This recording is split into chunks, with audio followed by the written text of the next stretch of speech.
आलमी मंडी में तेल की कीमतों में तेजी ने पाकिस्तान की मईशत पर एक नया दबाव डाल दिया है। मशरिक़ वस्ता में कशीदगी के साथ रूस की एक्सपोर्ट्स पाबंदियां और फिर सप्लाई में रुकावटों के बाइस खाम तेल की कीमतें फरवरी में तकरीबन 64-65 डॉलर थी, जो बढ़कर मार्च में 35-40% इजाफे के साथ बहुत तेज़ी के साथ ऊपर गई हैं। और फिर इसके असरात भी ज़ाहिर है पाकिस्तान जैसी मईशतों ने इस वक्त देखे हैं। अब इस तेज़ी के नतीजे में क्या कुछ हुआ है, ज़रा मुख्तसरन आपको हम ये आपके सामने रख देते हैं कि इस तेज़ी के नतीजे में जो सूरत हाल बनी है वो कुछ हौसला अफजा नहीं है। पाकिस्तान का सालाना इंपोर्ट बिल 8 से 9 बिलियन डॉलर तक बढ़ने का खदशा जाहिर किया जा रहा है। पाकिस्तान जो अपनी तवानाई ज़रूरियात का 80% से ज़ायद इंपोर्ट करता है, इस शौक से सबसे ज़्यादा मुतासिर हो रहा है। अब अंदाजे ये भी हैं कि हर 5 से 10 डॉलर के इजाफे से इंपोर्ट बिल में 1.8 से 2 बिलियन डॉलर का इजाफा होता है। और इस सूरत हाल में तेल की मौजूदा सतह न सिर्फ करंट अकाउंट बल्कि फॉरेन एक्सचेंज रिजर्व पर भी शदीद दबाव डाल रही है। हुकूमत ने अब तक 125 अरब रुपए की सब्सिडी देकर पेट्रोलियम कीमतों को किसी हद तक काबू में रखा है, जबकि ओवरऑल रिलीफ 158 रुपए तक पहुंच चुका है।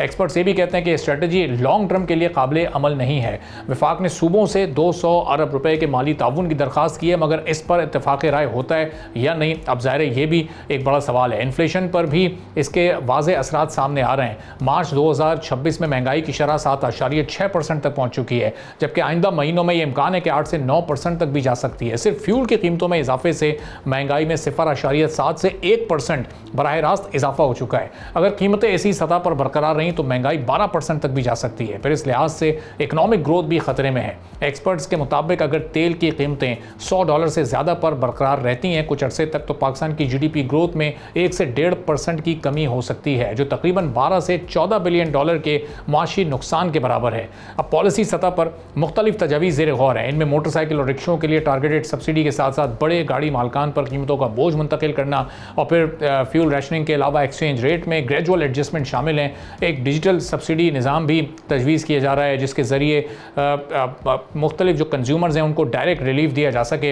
अब ये सब कैसे मुमकिन हो सकेगा और जो प्रेशर इस इकॉनमी पर है इसको कैसे रिलीज़ किया जा सकता है, इस सूरत हाल को गुजारना कैसे बेहतर तरीके से, इस पर हम बात करेंगे। खाकान नजीब साहब साबिक़ मुशीर हैं वज़ारत ख़ज़ाना के, हमारे साथ मौजूद हैं। खाकान साहब, बहुत शुक्रिया प्रोग्राम के लिए, आपने वक्त निकाला। अब ये पूरा एक महीना गुजर चुका है और सूरत हाल मुसलसल ख़राबी की तरफ जा रही है। अब आगे क्या फोर्सी कर रहे हैं आप? ये सिचुएशन अगर प्रोलॉन्ग करती है तो पाकिस्तान के जो इस वक्त इकोनॉमिक इंडिकेटर्स हैं वो कितने ख़तरे में आ जाएंगे? तो सबसे पहली बात जो है ना, ऑयल इंपोर्टिंग कंट्रीज को आपने बहुत ही अच्छा इंट्रोडक्शन सामने रखा, उसके आपने कुछ इफेक्ट्स बयान किए। डिमांड और कंजर्वेशन ये उनकी बेस्ट स्ट्रैटेजी है, बिकॉज ये दोनों चीज़ें उनके हाथ में हैं। तो हमें शुरू आज की गुफ्तगू जो है वो इस चीज़ से करनी चाहिए।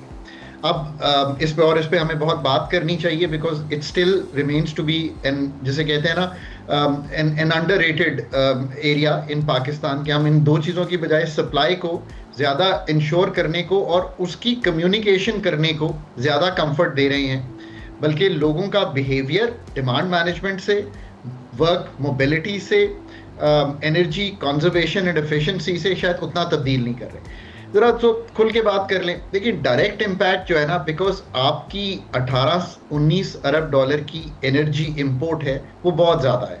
मतलब अगर तो ये $65 पे हमने बनाया था अपना बजट और करंट अकाउंट, अगर ये 4 महीने में भी बिल्ड कर जाता है और ये कहीं एवरेज करता है 85 या 90 या 100, मैं कह नहीं सकता, बिकॉज इस वक्त तो उससे भी ज़्यादा एवरेज कर रहा होगा, तो मतलब करंट अकाउंट हिल जाएगा। मतलब 2-1 अरब डॉलर का, जिसे कहते हैं, इस मालियाती साल में फ़र्क पड़ सकता है। एक्सचेंज रेट चैनल, बिकॉज ये PKR पे प्रेशर डालता है। इसमें एक पॉजिटिव हुआ है, वो ये है कि LNG का जो फोर्स मेजोर हुआ है ना, तो वो जो 9 से 10 कार्गो निकले हैं, तो you are going to save money there also.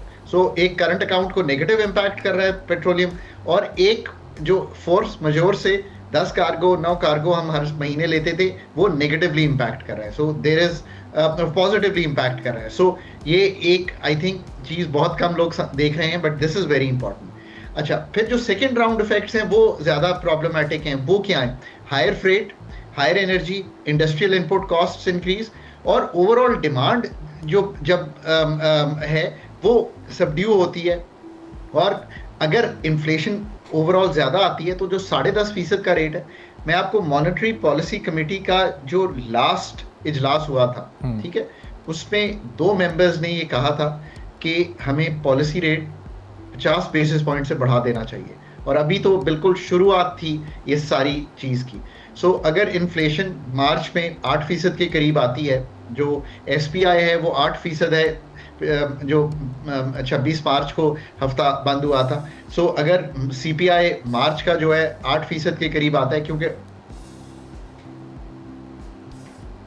Cases में एनर्जी में और इलेक्ट्रिसिटी में ये दिखाई दे रहा है, तो फिर गैप बड़ा थोड़ा रह जाएगा। और अगर फॉरवर्ड लुकिंग मॉनेटरी पॉलिसी सोचे तो वो ये सोचे कि ये अगले माह में शायद ज्यादा हो स्टेज पे। एक जो हम दूसरी चीज कर रहे हैं वो हम प्राइस पास थ्रू नहीं कर रहे, तो हम जिसे कहते हैं ना सिग्नल नहीं कर रहे लोगों को, और लेते जा रहे हैं ये अपने पे। Now that's not a comfortable position as well. we don't want to subsidize petroleum products, we want to subsidize people।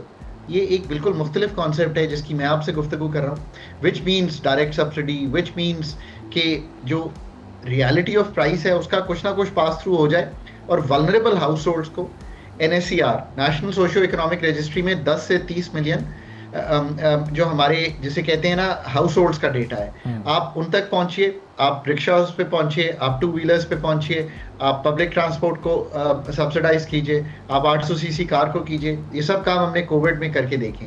Blanket subsidy is never a good idea, और डिमांड डिस्टॉर्शन हो जाती है, इससे डिमांड वहीं पे खड़ी रही है। स्कूल्स बंद किए, कमर्शियल एरियाज नहीं बंद किए, सो इस पे सोचिए। और पब्लिक फाइनेंस को प्रोटेक्ट करने का, बिकॉज आज भी जो नंबर आप एफबीआर का भी देखेंगे, जो मार्च का नंबर है उसमें एक आपको स्लोनेस दिखाई देगी। ये है एक ओवरऑल तनाजुल। अब बहुत इंपॉर्टेंट बात यह कि एक बैकलैश होता है, बिल्कुल होता है, because it's easier to hold prices rather than to pass through. But when you go for direct subsidies और 1800 सीसी सुपर जो डलता है बड़ी गाड़ियों में, जो बड़ी गाड़ियां हैं ना, करोला हो गई, सिविक्स हो गई, इसमें जो यूज होता है वो भी वही सब्सिडी का इस वक्त हामिल है। सो इसको सोच लीजिए। फिर ये जो आपने जो लॉन्ग टर्म काम नहीं किए हैं उन पे अभी से काम कर लें। मैं तो इस पे बड़ा क्लियर हूँ। वो क्या काम है यार? ये कैसे हो सकता है कि हम इस वक्त कह रहे हैं 23 से 24 दिन के इस वक्त डीजल के ज़खायर हैं? ये ज़खायर भी नहीं है, ये तो जिस मतलब फ्रेमवर्क में तेल है ये वो है। ज़खायर तो होते हैं कि 254 दिन के ज़खायर थे जापान के पास, 142 डेज उसमें से गवर्नमेंट के ज़खायर थे, 70-80 दिन के इंडिया में थे। सो हमने नहीं बनाए। हम फ्रेट आज भी कैरी कर रहे हैं हाईवेज पे। This has been a policy that I have always said I don't like. Rail पे फ्रेट कैरी होता है। हम आज भी जो कैरी करते हैं अपना फ्यूल, वो किस पे कैरी करते हैं? ट्रेलर्स पे। किस पे कैरी होता है? कैरी होता है पाकिस्तान के रेल लिंक्स पे। ये काम हमने नहीं किए। मतलब ये तो 3 काम मैंने बताए। फिर ईवी की ट्रांजिशन आई थिंक क्विकर हो जाएगी बिकॉज इतनी कॉस्ट पड़ जाएगी। फिर जो पाकिस्तान की इंडिजनाइजेशन, अगर सोलर ना होता और 25% ना होता आपकी पूरी इस वक्त की सप्लाई का, तो आप सोचिए कि कितनी मुश्किल आती। फ्यूल की डिमांड कितनी ज़्यादा होती। वो कमी क्यों हुई है? एलएनजी की जो इनपुट है इनटू प्रोडक्शन कमी क्यों हुई है? बिकॉज हमने सोलर पे शिफ्ट किया। So solar, wind, hydrocarbons and EV are your best bet forward. And then थर्कोल तो आपका अपना है। Why would you want to import coal and use it? ये चीज़ें जो है आपका एनर्जी ट्रांजिशन अब मांगती हैं। I think that's the serious effort जो हमें करना चाहिए। अब हाई इंटरेस्ट रेट्स और ये जो है ये सप्लाई साइड को तो नहीं ठीक कर सकते। तो अपना जो ग्रोथ एक्सपेक्टेशन जो लोअर होती है उसमें फिर आप किस तरह ये मैनेज करेंगे कि आपकी कॉस्ट ऑफ डूइंग बिजनेस इतनी ना हर्ट हो?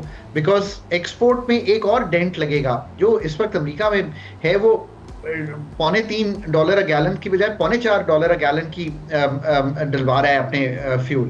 तो वो मेरी बेड लेने नहीं खरीदेगा। अगर वो मेरी बेड लेने नहीं खरीदेगा तो मेरी एक्सपोर्ट्स हर्ट होंगी। रेमिटेंस का चैनल, ये बड़ा ट्रिकी चैनल है इस वक्त यार। वो क्यों ट्रिकी है? देखिए, $22 अरब out of the 40 billion that you expect ना आने हैं गल्फ और मिडल ईस्ट से। पाकिस्तानी 5-6 मिलियन है वहाँ पे, टोटल 11 मिलियन है, 5-6 मिलियन वहाँ पे है, बड़ी लेबर फोर्स है। अगर उसमें 5% का कट लगता है तो $1 बिलियन है। अगर 2% सालाना का लगता है कट, 10% का लगता है कट, तो वो $2 अरब है। सो यू हैव टू सी। मेरा ये ख्याल है ज़ाती कि इमीडिएट इम्पैक्ट नहीं आएगा, बट इम्पैक्ट लॉन्गर टर्म आएगा। वाई इम्पैक्ट लॉन्गर टर्म इसलिए आएगा कि वहाँ पे जो लोग हैं ना वो 7-8 साल काम करते हैं, पाकिस्तान आ जाते हैं, फिर नए लोग जाते हैं। जो लोग वापस आएंगे शायद उनकी रिप्लेसमेंट नहीं मांगी जाएगी, बिकॉज इकोनॉमीज कुछ अरसे इन्वेस्टमेंट के फ्रेमवर्क में स्लो रहेंगी। ये एक्सटर्नल वल्नरेबिलिटी की हमने बात की, एनर्जी मिक्स के डिस्टॉर्शन की बात की, हमने इंडस्ट्रियल कंपेटिटिवनेस की बात की है, हमने फिजिकल फ्रेजिलिटी की बात की है, जो हमारे मैक्रो स्टेबिलिटी को भी डिस्टर्ब करेगा। अब मैक्रो स्टेबिलिटी को इन्फ्लेशन में डिस्टर्ब करेगा, बैरूनी खसारे में डिस्टर्ब करेगा और हमारे फिजिकल को डिस्टर्ब करेगा, और फिर जो लोअर इनकम हाउस होल्ड्स हैं उस पर फिर बहुत ज्यादा पड़ेगा। सो यू हैव टू सी कि किस तरह आप उनको प्रोटेक्ट करें। और सबसे बड़ी बात यह है कि अगर वाकई इन्वेस्टमेंट कुछ कम होनी है इन एरियाज में, गल्फ में, तो आपने क्या करना है, कराची पोर्ट और आपने गल्फ से जो पोर्ट्स की डिस्टर्बेंस है, गवादर को कैसे बिल्डअप करना है, आपने warehousing, turn around times, पैसे, ये एक अपॉर्चुनिटी है पाकिस्तान के लिए। मतलब is this whole thing, there is a lot of pressure but there is opportunity also, right? फिर अगर इन्वेस्टमेंट वहां नहीं जानी तो जो पाकिस्तान का 13% का इन्वेस्टमेंट टू जीडीपी रेशियो है, इसको चेंज करने का आपके पास एक मौका है यार। ये एक ओवरऑल तनाजुल है जिसमें ये सारा कुछ हो रहा है। मैं अब भी देखता हूं कि जो डिमांड मैनेजमेंट है, अगर मैं इमीडिएट रिस्पॉन्स ही देख लूं तो उसको भी मैं समझता हूं कि वीकर रखा है हमने।